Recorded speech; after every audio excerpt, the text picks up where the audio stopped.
मिसाइलों से हमले रोक पाएगा, बल्कि हेलीकॉप्टर और इनको भी ये रोक पाने में सक्षम है। इधर एक और बड़ी खबर आपको बता दें, रूस के साथ जंग को लेकर ये बड़ी खबर, जर्मनी ने यूक्रेन को एयर डिफेंस सिस्टम दे दिया है।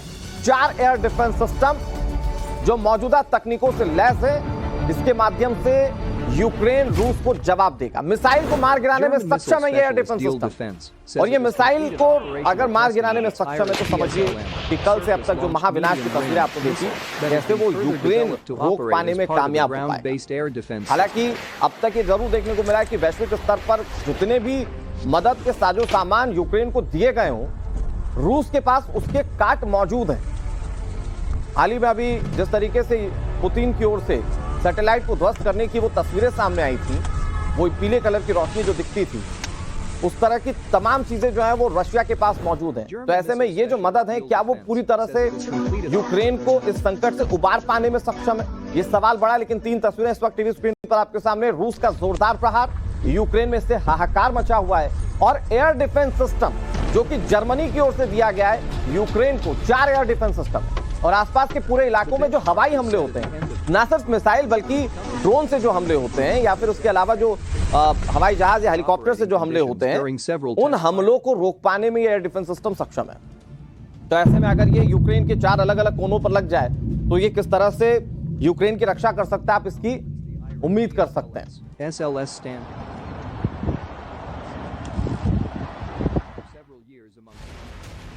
रूस के यूक्रेन पर लगातार मिसाइल हमलों के बीच अमेरिका के राष्ट्रपति जो बाइडेन ने वोलोदिमीर ज़ेलेंस्की से बात की, यूक्रेन को एडवांस एयर डिफेंस सिस्टम देने का वायदा किया है। बाइडेन से बातचीत के बाद ज़ेलेंस्की ने बताया कि बाइडेन ने हमलों को लेकर पुतिन की निंदा की है, साथ ही पुतिन को इसके लिए जवाबदेह बताया। ज़ेलेंस्की ने बताया कि रूस ने यूक्रेन के अलग अलग शहरों पर करीब 84 मिसाइलें दागी हैं, जिसमें से 43 को यूक्रेनी सेना ने मार गिराया। उन्होंने ये भी कहा कि खतरा अभी भी है, इसलिए यूक्रेनी लोगों से एयर अलार्म और सुरक्षा नियमों का पालन करने की अपील की जाए। अमेरिका दरअसल इस पूरे जंग में यूक्रेन के साथ खड़े होने का दावा करता रहा है। हालांकि कुछ एक्सपर्ट्स मानते हैं कि ये सिर्फ दिखावा है, लेकिन अभी जो स्थिति बनती हुई नजर आ रही है, ज़ेलेंस्की के साथ अगर कोई देश खड़ा है तो वो जर्मनी और अमेरिका।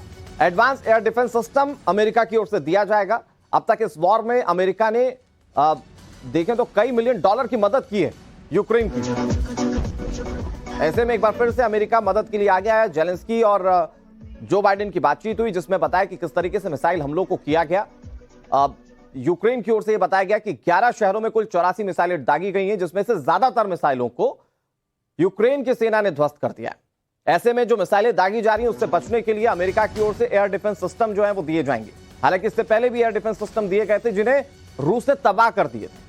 अब एक बार फिर से एयर डिफेंस सिस्टम दिए जाएंगे, क्योंकि मिसाइल हमले लगातार किए जा रहे हैं, और इन मिसाइल हमलों को रोकने के लिए ये एक बड़ी रणनीति हो सकती है यूक्रेन के लिहाज से। लिहाजा जर्मनी और अमेरिका जैसे देश जो है वो आगे आ रहे हैं। इससे पहले बात अगर आप ऑस्ट्रेलिया की कर लें या दूसरे यूरोपीय कंट्रीज की कर लें, तो वो ज़ेलेंस्की का साथ देते हुए नजर आए।